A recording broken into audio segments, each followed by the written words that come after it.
Welcome to the Heather Pitty Podcast. This podcast is about going after the life that you're made for, not just surviving life, but actually thriving. So thanks for joining us. Let's jump in. Hi, Donnie. Welcome to the show. It's so fun to meet you and see you over camera. Right? Hey, Miss Heather. I'm excited to hang out. Been looking forward to the little chit chat we've had already. I think we're going to laugh and have a lot of damn fun at this. So I agree. I'm just so glad our teams found each other. For sure. Well, let me just open it up and just ask you to share a little bit about who you are, what you do, and a little bit of your story. I'd love to just jump right in. Oh, absolutely. So I'll give you the nickel tour. So I did 4 years in the Marine Corps. Got out and did 20 years as a straight commission sales guy. So I have never had a salary position. I've worked in Fortune 500s on both sides of the franchise. And my last career was with an organization called Sandler Training. And supposedly I was one of the top sales trainers in the country, whatever the hell that means, other than I'm pretty good at flapping my gums in front of the room. Around 40 years old, now it was exactly 40 years old, I started hearing guys like Gary Vee and ladies like Jen Sincero and Tim Ferriss start talking about you could do this whole thing called being an entrepreneur and be a business owner. And, I grew up in an era where that wasn't a thing. And, there's no entrepreneurs in my family. We didn't even have the lemonade stands and crap. So I picked up partner in the sales training firm and was in a position to buy my then business partner out in a multi-million-dollar project over a couple of years. And we went out to dinner to celebrate everything we've done, the success of the company, everything we've built up. And at that dinner, he said something to me that completely changed the trajectory for the rest of my life. I really thought I was going to be a sales trainer for the rest of my life. And what he said to me was, Donnie, thank God you're my retirement plan.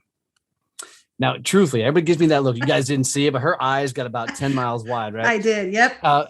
And he said it out of love. He really did. He's a hell of a guy. I still love him to death. Yeah. Right. And we're still good friends. And when I heard it, I immediately responded and kind of like, dude, it's been my honor. I love working with you. But then I went and sat in my truck and I looked in my rearview mirror. I'm going to clean it up for your audience. So my audience, if they're listening, they're going to laugh as I tell this story. But I looked in the rearview mirror. I'm like, dude, what the heck are you doing? You are literally somebody else's retirement story, retirement plan. And then I looked over my entire journey and I realized that everything that I'd done in my life was because it was in front of me. I went to Marine Corps. My brother went to the Marine Corps. I took a job right afterwards with my best friend because they had a company. I got recruited to St. Louis to sell franchises because they recruited me up. I took the print job because they hired me right out. I took the sales training job because they snatched me up. Nowhere in my journey had I ever gone, what the heck do I want to be when I grow up? I just took and conquered what was in front of me. And so when I sat there in that truck, I'm like, dude, you got two choices in life. You either get okay with this lifestyle. It's a great lifestyle. We built our dream farm. I built a second house on my farm for my mother-in-law. We were living a life in some people's terms. Or you shut the hell up, you get in the game and you go chase your own dreams.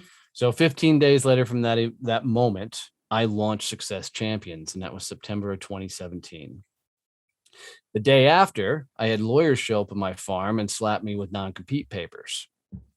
So I could not talk about sales training, sales development, business development, sales management, anything that I knew how to do.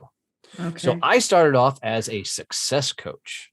Now, Heather, to this day, I have no clue what a success coach is. But it sounds really important. Oh, absolutely. Absolutely. I think I can use this word on here, but basically I was a business whore. Meaning I just said yes to whatever work came down the pipeline. So early on, I was doing like websites and graphic design, anything I could do to make a buck. And about 6 months into running Success Champions, I stood in the back porch of my farm, looked at my wife and said, babe, we're about to lose everything we own. I'd blown through all my cash. I didn't know what I was doing. I'd never been around the CEOs, growing up in business because I was always the top performers. The only time I saw the CEOs, if we were losing a big client, a merger and acquisition was coming through, or we were bringing in a big client. So the CEOs were always behind the scenes. So here I am now running my own company and I'm trying to be behind the scenes. Well, when I told that to my wife, she told me to get off my butt and go sell something. And what I realized at that point is that's one thing I wasn't doing, is I wasn't actually out there selling. So started selling, found podcasting in May of 2018 and launched my first show. 5 months later, it became number 22 in the world. I got the screenshots sitting next to Gary Vee, all the guys that I was listening to growing up. Congratulations. Thank you, dear. In September 2018, my non-compete came up. And with the combination of being able to talk about podcasting, and now I could talk about sales, flash forward to where we are now. I run 6 companies, have 2 of the top podcasts in the world, 4 best-selling books, and a partridge in a pear tree. And that's how we got here now. No. Okay, so now I could see why my agent and editor came alongside and said, hey, interview Donnie, because the topic that we want to talk about is how do you stop caring what people think of you? And I'm already thinking of that when you were sitting in that truck with that pivotal moment of looking at yourself in the mirror, how much of it you were probably working for this guy's retirement plan. Yeah. The funny thing is he just gave you a gift, didn't he? By just saying it out loud. He did. And certainly up to that point, working for other people, even though I was a partner, I still in my mind worked for him. And even moving on, buying out his firm, I think I would have always felt like I worked for him. And, the idea of doing my own thing was just never a thing, but him giving me that swift kick was the thing I needed to hear to go, wait a minute. Are you living the life you're supposed to be living? Are you living on your own terms? And I'll be honest, when I sat in that truck and I made the decision that I was going to go jump out and do this, I instantly thought, what the hell is my wife going to say? What's my family what's all my friends going to say? And that was a rough drive home. What did they say? It was a mixed bag. Yeah. My family. I got that too. Yep. Family was hesitantly like, about time, cool. You could tell that they were one foot on good job. They were also on the other foot of how the hell are you going to pay your bills? Yeah. I had one of my closest friends. When I told him, he's like, oh my God, how the hell can you do that? What are you going to do? And completely lost his mind. Yeah. Because what I found is most people were projecting their self-doubts that they could never do that on me. So it was a huge moment for me to look at, okay, I'm making this cool decision. I think it's cool. Also the most scariest decision I've ever made in my life. That I can't let what they're thinking about me reflect in what I'm about to do. I love that. Okay, so tell me and tell the audience here, because this is where I meet people so much, Donnie. And the title of my book is The Life You're Made For. I truly believe you get to go after your life. Clearly, if it were easy, we'd all be doing it. Right? Absolutely. So that's why I probably I'm in business, because I get to just come alongside people where they're at and say, yeah, you get to go after the life you're made for. So one of the things I just want to ask you is share as much as you little, but what was it that was blocking you from really going and taking that big old leap of faith to say, yeah, I get to go work for me? What do you think was blocking you? Was it internal, external, both? For me, I loved what I did. I truly had, let me say, hindsight, I didn't love it. But in the moment, I thought I did. I thought I was living a life and doing a lot of the things you're supposed to be doing. You're supposed to, when I worked for, Cardinal Health for a while, I climbed the corporate ladder doing the thing you're supposed to be doing. All my sales roles, I was top of the guy. And so I was doing what a blue collar country boy, that nobody thought he could do. Right. I was beating the status quo and climbing a ladder. So I think a lot for me, I didn't know better. I didn't even know that this was an option. I thought you had to do this. You had to act a certain way. You had to dress a certain way. You had to perform. And I don't honestly believe, had I not gotten a 2x4 upside the head with that statement, that I would have gotten off that path. Wow. Which is really scary for me to think about, because I wonder at what point on that journey later, would I realize that I screwed up my life by literally living somebody else's dreams. Oh, heartbreaking. Okay. Right. What helped you get off that path? It was definitely the catalyst of the conversation, but at the time I was listening to a lot of the big voices out there. Like I said, Gary Vee, Jen Sincero, who's got some great books. Love her. Yeah. So if you like her books, I have a summit with the main title word of her books and then business summit. So put that word in front, and that's my summit. Okay. I'll let your guests figure that out. But, but I was devouring information. So I was hearing more and more things. Mm-hmm. And truthfully, I thought because I was a damn good sales guy, Mm-hmm. that doing this was going to be really, really easy.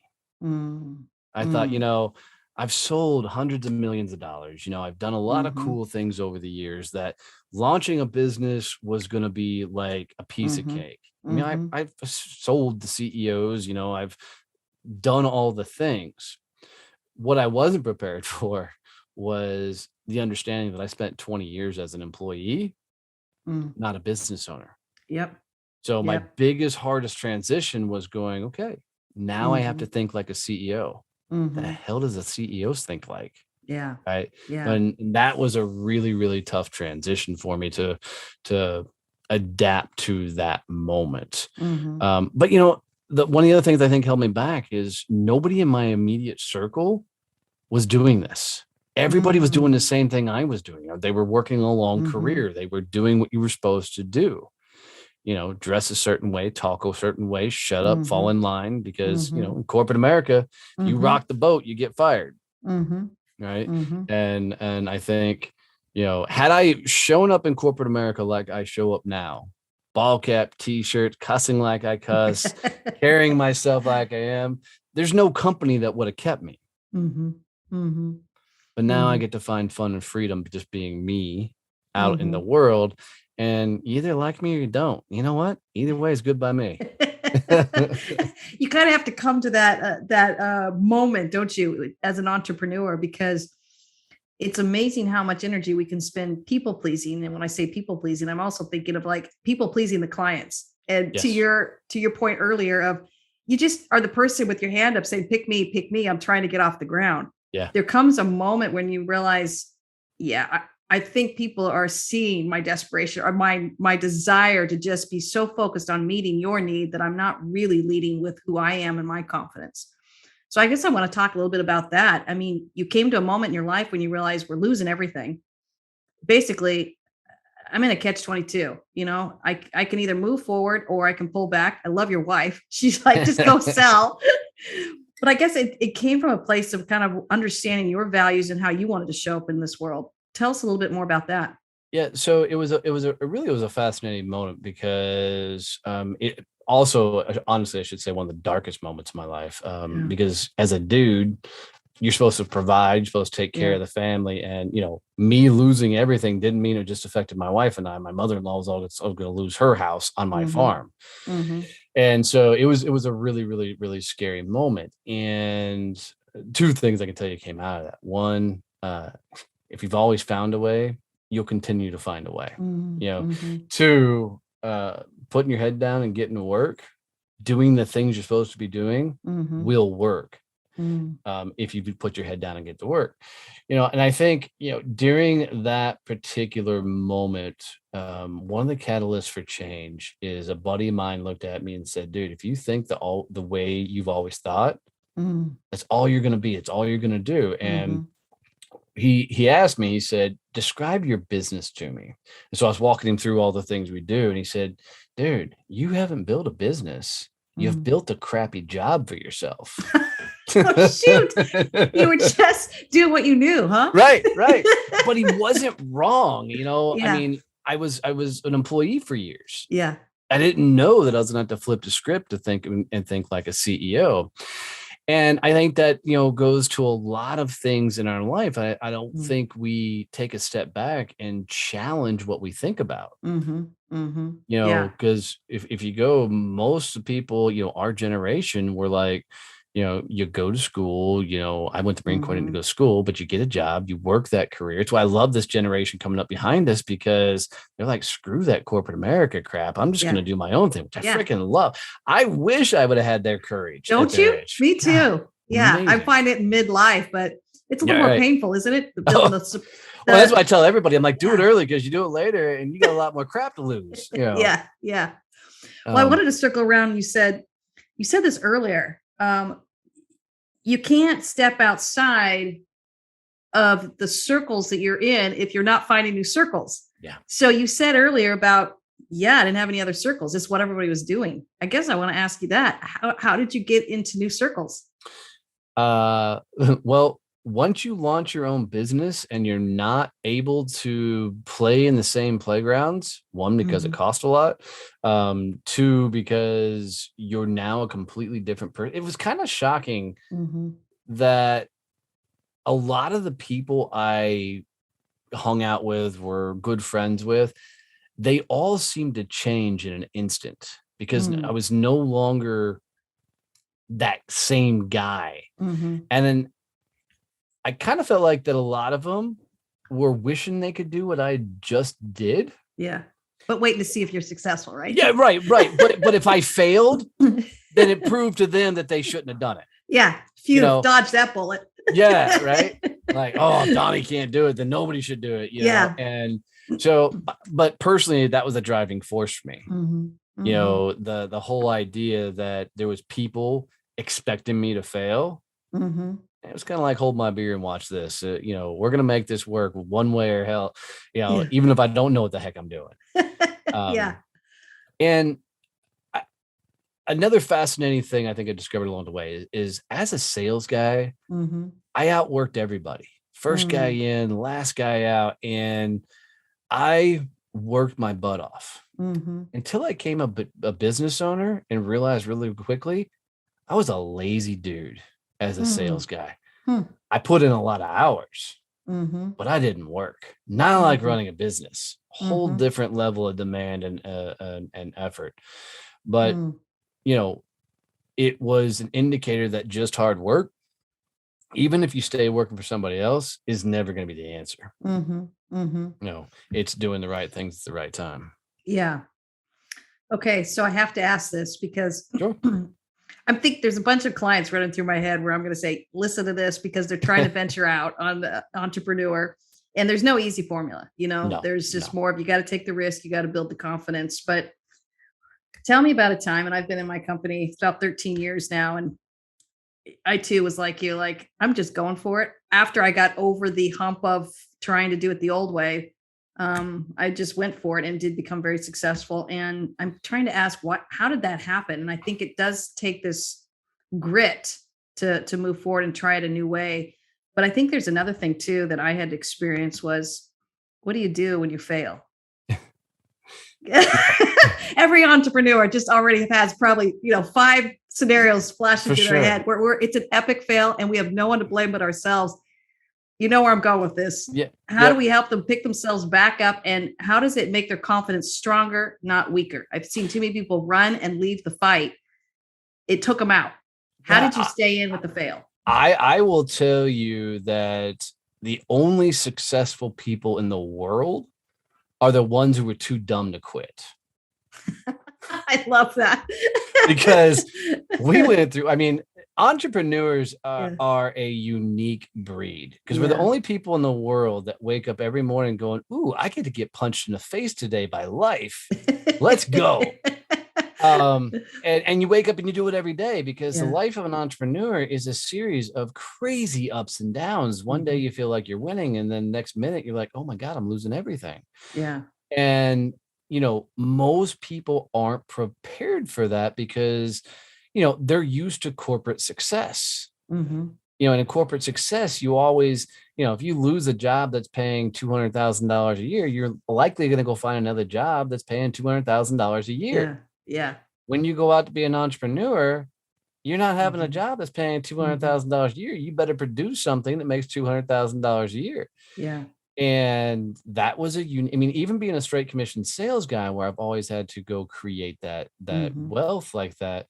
Being a business owner, you have to figure out what the business is. You have to figure out how to sell it, how to market it, how to talk to people. It's a whole new animal. And I think most people, when they've got to a place in life where they got stacked up against it, they pivoted and they go after someone else. So a great way to describe this, let's say, you're like, okay, I'm going to be an entrepreneur. I'm going to start a podcast. So you start a podcast, you get going, you get 10 episodes in, you're like, man, I've gotten 20 downloads. This isn't working.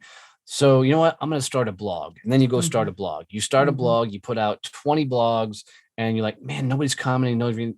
That's not working. You know what? I'm going to go write a book.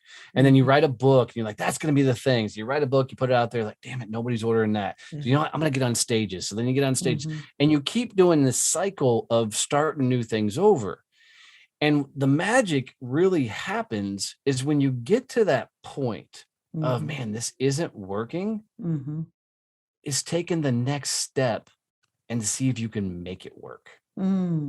Because for me, when I got to that moment of almost losing everything and my wife said, go sell something, I was getting ready to go back to corporate America. Yeah, right? I was getting ready to throw, getting ready to throw in the towel because this was too hard. Had I not taken that step forward, that's where all the magic happens. Right? Because that's where all the thoughts come to place. That's where all the new abilities come to place. And you're like, okay, this worked a little bit. Let's do a little bit more of that. Okay, this worked a little bit. Let's do a little bit more of that. Okay, that sucked. We're not doing that again. Let's do a little bit more of that. And you keep evolving. And the people that really find success in anything are the people that push to that point where they figure out how to make it work and then figure out how to scale it. And it's a magical moment because most people in their life have never been brave enough to put themselves in a spot to lose it all. So well said. And that is such a defining moment. I'm already thinking of myself. I literally had my career path laid out nice and neatly. I was a faculty, academia, and it was killing my soul. But it was security. And it's almost like you have to get miserable enough before you take that leap. But then it's rough because you do get pummeled. And I loved your phrase earlier of life just beats you up. I'm laughing. I'm like, dang, did we not have to get so comfortable with rejection? I just remember going, and it's another no, and it's another no. I mean, sometimes it was like a week of just no's. I would just start labeling, it's the week of no's. I guess I want to ask you to kind of share with our listeners what kind of helped you keep that confidence, keep that mindset, keep that resiliency with all the different rejections and everything that comes at you that kind of beats you up as an entrepreneur, especially when you're first starting. It's almost like the universe is testing you. Are you really serious? 100%. I can tell you one major thing kept me from throwing in the towel completely. The idea of going back to corporate America, I'm like, I'm ruined for any job or working for anybody ever again. Right. I am completely unemployable. Right. And I mean, that's a lot of it is getting yourself to a spot where there is no backup plan. Most people will go, you know what, maybe I'll try this business over thing. So I'm going to try it on the side, but I'm going to keep my job. And that security blanket is the exact thing. That security blanket of that job is the exact thing that's keeping them from finding success because that's a safety netting. And I tell people this and they're like, but I got a house, I got kids, I got blah, blah, blah. And they start blaming everybody but themselves of why they can't go be more successful than they currently are. Yep. And I've sat across from people and I'm like, you're literally blaming your kids right now for your lack of desire to chase your own dreams. Yeah.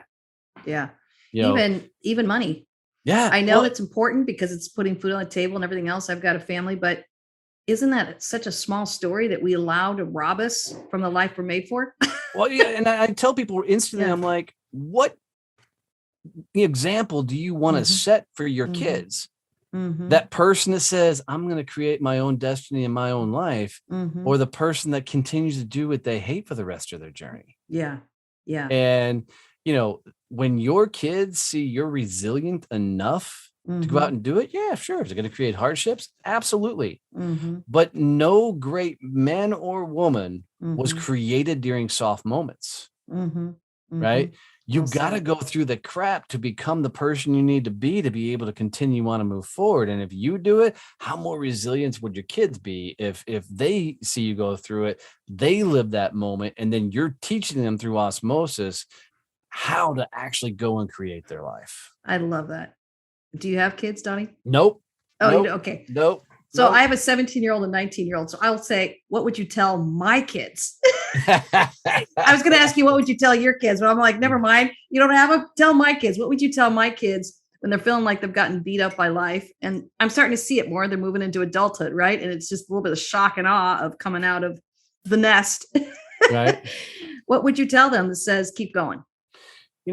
I tell everybody go start a business. Because the pep talks, the attaboys, all that is so surface level crap that's never going to get them anywhere.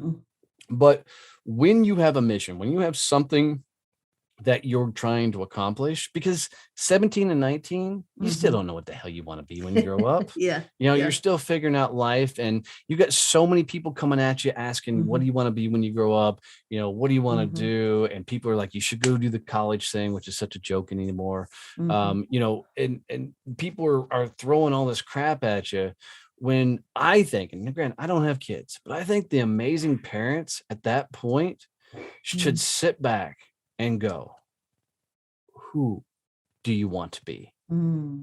Not what do you want to be? Right?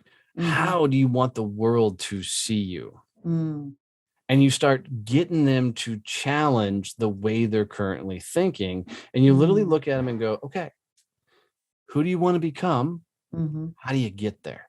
And then I would challenge every parent to get your kids to start a company as early as possible. Because the one thing I was not prepared for running my own business was the day I had to look in the mirror and finally meet me for the first time. Because as you're going through corporate America, you put on so many masks, because you've got to show up as different people to find success in corporate America. But when I got down to that dark place and I almost lost everything, dude, I had to take a hard look in the mirror and go, dude, there's literally nobody but you to blame in this moment right now. You got here because of you. And the only person that can get you out of it is you. Yep. I had that moment. So let's get to work. Oh, let's get to work. I love that. Love that. Yeah. I had that moment. I want to say it was around 2 a.m. And I remember waking up going, you're the only one stopping yourself from a big, beautiful life. Like, seriously, there's nobody else stopping you. So in your words, let's get to work. I guess I want to ask you this. I work with so many people that I think are worn out and burned out by the way they've been told they have to do life. So when they meet me, and I always say, I kind of feel like I meet people at the crossroads all the time. They want to work with me about kind of trying to move into a new life, trying to move into a new way of thinking. And I catch them more, most of my clients are kind of that midlife time where they know what they don't want to do. They just don't quite know what they want to do in front of them. They just know that they can't ever go back. I guess I would say, and I think every entrepreneur has faced that at one point. For sure. Like you said, I'll never go back to corporate America. I'm like, oh my gosh, me neither. I so get what you said with that. And you're right, we're ruined for life. But I guess what encouragement would you give some of our listeners that can feel the heaviness? It's very sobering to realize you don't want to go back, but you don't really have a clue on what it means to go forward. What encouragement would you give them? So on the encouraging side of things is try as many things as possible. And for me, the only reason people don't know what they want to do next is because they've never asked themselves truly and meant it, what do they really want to accomplish in this life? I read Mark Cuban's book a long time ago, and I wish I remember the name of it. And, Mark Cuban, as he grew up in the business world, he's like, I don't know how to sell. So he went and got a sales job. I don't know anything about computers. So he went and got a computer job. I don't know anything about management. So he got a management job. And everything he did on his journey to success was to go learn things he didn't know how to do. And I think most of us move through life doing the thing that's in front of us versus going to learn something new. So I always tell people, quit thinking about what you don't want to do. And let's go back to how you grew up. What was fun when you were a kid? Yeah. Right. And when you get people thinking like that, and like I get people all the time, that'll look at me and, Well, real story. One guy looked at me one day. He goes, "Man, I used to race go-karts." I'm like, "What do you mean you used to race go-karts?" And this guy sold life insurance, and he was really, really failing miserably at selling life insurance. And I'm like, "Walk me through this whole, selling, racing go-karts." He goes, "There's a NASCAR like, track where you're racing go-karts 80, 90 miles an hour." I'm like, "That's ridiculous." And he goes, "But I loved it. I was a champion. I did all this stuff." And I looked at him and I said, "Dude, when's the last time you've been to one of these go-kart tracks?" He goes, "Oh, it's probably been 10 years. Now, this guy was selling life insurance. And I looked at him, I said, "Go-karts going 80, 90 miles an hour. Kind of sounds like a lot of those people need life insurance."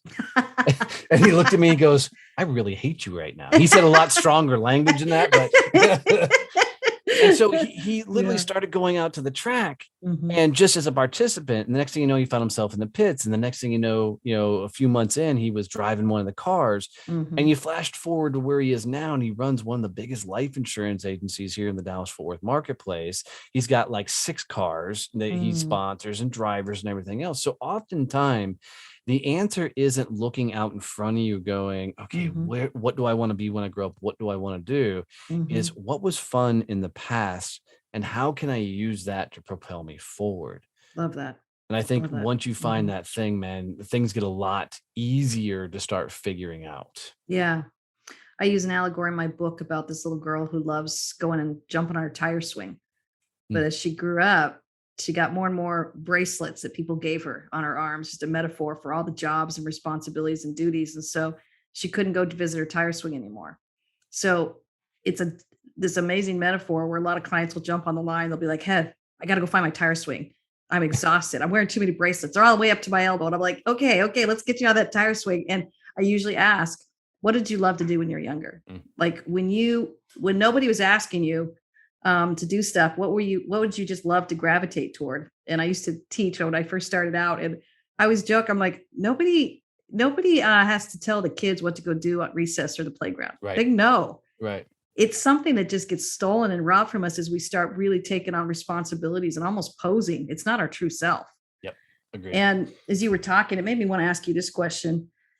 How would you define success? For me, the answer is always easy, but me defining it doesn't define it for other people. So they have to find their own description. But for me, it's always been freedom. Yeah. And, if you can't get to a place in life where you can call your own shots, then you're always going to be living somebody else's dream. Yep.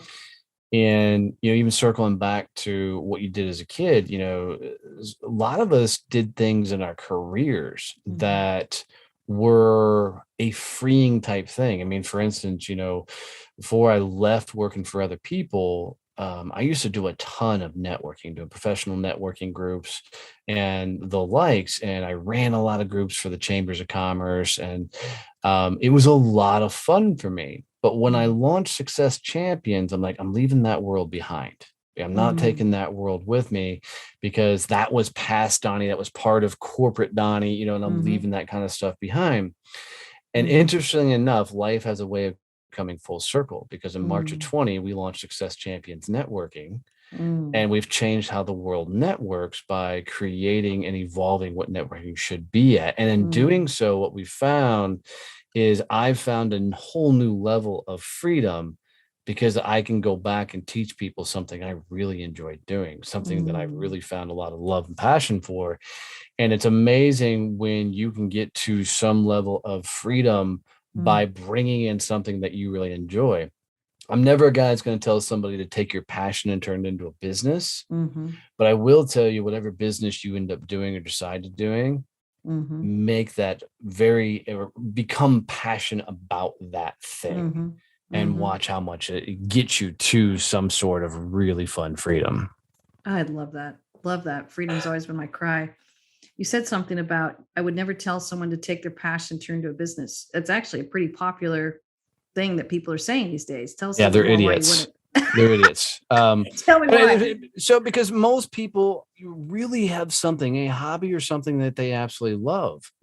And as soon as you turn it into a business and you've never been a business owner, it's going to become the thing you hate. Oh, well said. Well said. And then You it know, becomes the opposite of freedom, doesn't it? absolutely. Now you become a Mhm. slave to it. Mm-hmm. You know, I know a young lady that was a seamstress, has a thing on the side, and now she runs a whole sewing company, Mm-hmm. and she's miserable. Yeah. You know, Yeah. financially, people see her as successful. Mm-hmm. Mm-hmm. Financially, people see her as somebody, but if you talk to her, she created something she doesn't even love to sew anymore. It used to be her tire swing and it turned into a bracelet. Absolutely. So Mm-hmm. what I tell people is find a different way to do it. So, you know, I joke with her all the time. I'm like, what if you wouldn't turn sewing into the business? What if you Mm. sold fabric? What if you would have done a portion of that, something in that? Maybe you taught other people how to sell or how to Mm. sew, you know, and you did something else, but you didn't turn your actual, thing you were Mm-hmm. passionate about into a business or a job for yourself. You might still enjoy doing what you would used to love doing. Mm-hmm. But Mm. yeah, don't chase your passion and turn it into a business. Get passionate about whatever your business is. Mm. Oh, I love that. What are you most proud of? Uh, that I'm still sitting here.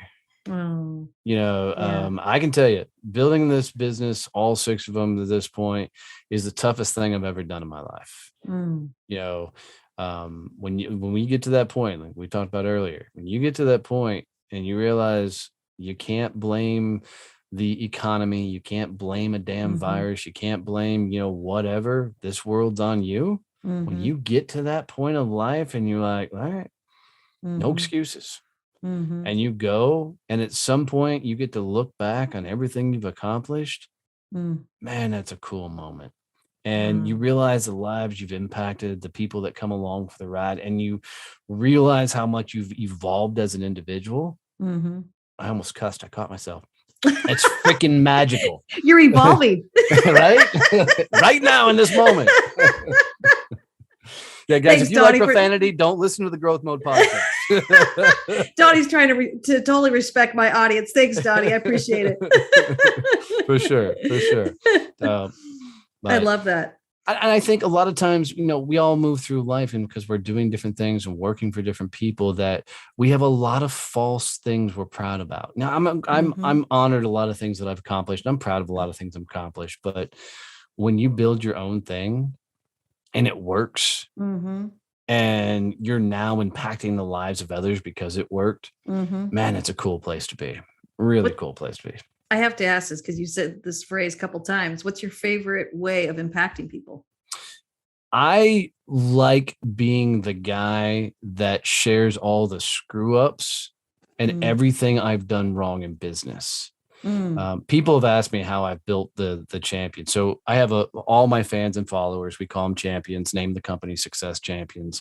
So everybody's champions. So people are asking me like, how did you build all the champions? And it's because I didn't mind sharing the screw ups and teaching how to do it right. And it was a complete fluke. So in some of my darkest moments, I was sharing some things that were happening in my business, hoping that people would go, here's how you fix it. Mm-hmm. Well, nobody was telling me how to fix it, but people were like, yeah, I know exactly where you're at. And I went, wait. And they're like, so what are you going to do? And so they started asking me questions. I'm like, well, I'm going to try this. And they're like, okay, let me know how it works. And in sharing my story and sharing my journey, people have learned through osmosis, because nobody's out there telling people how to build their businesses. Nobody's out there telling them how to actually grow. People are just saying, go do it. It should be fun. It should be easy. You'll be able to figure this out. And when somebody's finally standing out there going, all right, this is tough. Yeah. The greatest analogy that I can, or it was a meme, and it was about a Marine Corps veteran, and he's battling PTSD. He's down in this hole, and the doctor walks by and goes, I see you got all these things you're dealing with. We're going to have to give you this prescription. Take this prescription. It's going to take care of all your demons. The Marine takes prescription, and he's like, well, crap, I'm still in this damn hole. The psychologist comes by and says, you know what, you just need to talk about your problems and issues, and it'll all go away. So he talks about his problems and issues, and the Marine goes, but damn, I'm still in this hole. His family comes by. He goes, you just need to get over it. Quit thinking about it and just move on. He tries to do that, and he's still down in this hole. Along comes another Marine and just jumps down in the hole with him. And the first Marine goes, dude, what the hell are you doing? He goes, now we're both stuck in this hole. The second Marine goes, don't worry. I've been here before. I know how to get out. And I think that is what's been my greatest success of everything doing is I keep coming back and teaching what I'm doing as we continue to build the Success Champions empire. And people just keep coming along for the ride for me. So that's my greatest thing is watching them succeed. You know, I never tell anybody that the way I did it is the way you should, but here's the guidepost. Here's the direction I went. Try it. Let me know if it works. And I like how authentic it is, Donnie. And I think the world needs more of that. It just let's just be transparent. We're all blowing it. Yes. But then let's tell them how we're making it work too. We're working the problem. We're getting resiliency and we're stepping into it. We're not going to stay in the hole, but we're going to join you in the hole. So we're going to show you how to get out of it. That's beautiful. 100%. Love 100%. that. Wow. It's been so fun. I've enjoyed this. Yeah. Thanks for taking time with me today. Let me wrap up with this last question. I guess, what do you want to leave our listeners with? And I'm a huge encourager if you haven't picked up on that. So I guess I want to say, what encouragement would you want to leave our listeners with that are probably feeling getting beat up by life and they maybe haven't hit that other stage where they're starting to feel kind of like what they're reaping, what they've sown here, but they're still feeling like, is this worth it? I know I don't want to go back, but I'm really feeling beat up in this space. What would you say to them? So there's a movie, Troy, with starring Brad Pitt. Okay? Yes, saw it. And at the very beginning of that movie, the two armies are standing there and the two kings come together and said, you know what, we can duke this out and everybody can die. Or you choose your best, I'll choose my best. And whoever wins of those two wins it all. So the one king yells and gets his guy, and this big muscular dude comes out, stands in the middle of the field, screams, and the whole army screams behind him. The other king goes, where's Achilles, which is played by Brad Pitt. And eventually Brad Pitt comes out, and the quick scene, the two guys are standing there. Brad Pitt runs across the field, jumps, stabs a big dude in the neck, one move, fight's over. Thousands upon thousands of people should have died that day. But the king said, but your best, my best. Let me pick my champion. My champion goes up against your champion. The day I saw that movie, and after years of seeing it the first time, that's the moment I named my company Success Champions. Because what ran through my head was, damn, they just put their entire kingdoms on the line by picking their one champion. When are we going to choose ourselves to be the champion of our own success? Yeah. And I think if people will start choosing themselves to go be their own champion out front, they'll change the world. So if I can leave you guys with anything, become your own success champion. Love that. I love that. I wholeheartedly believe that. I don't even want to add anything onto it because I don't want to ruin that moment. Thank you for that.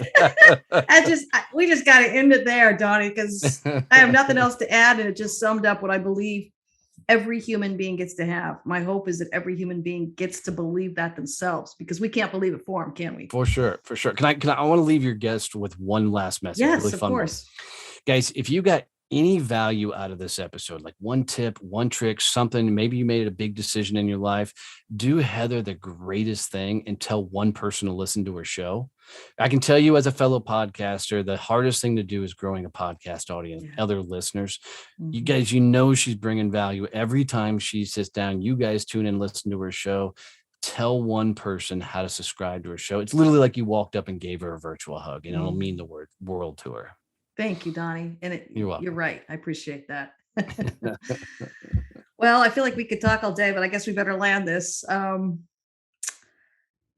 me just say thank you to you personally. I just appreciate your presence, your authenticity. And that's what I try and offer people, is just kind of like what I say, give us the behind the scenes of you. We see all the pop, the sizzle, the flash, the pop out there. And how social media can make us look amazing and we don't have a care in the world. The highlight reel, right? Yeah. We pay people pretty good money to help make us look amazing. But I think the podcast is where we get to get real. And this is where I try and make it really a safe place and a safe space to step into this and say, where are you succeeding? And tell us where you're failing and how it's going to be okay. So I just want to say thank you so much for just being real with us today and giving us a little bit of insight of that roller coaster journey of just believing in yourself as your own champion. Absolutely my honor. Thanks for having me on, Heather. You're welcome. Take care, everyone. Thanks for listening.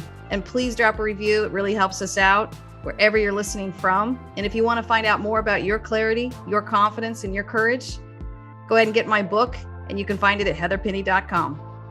Cheering you all on.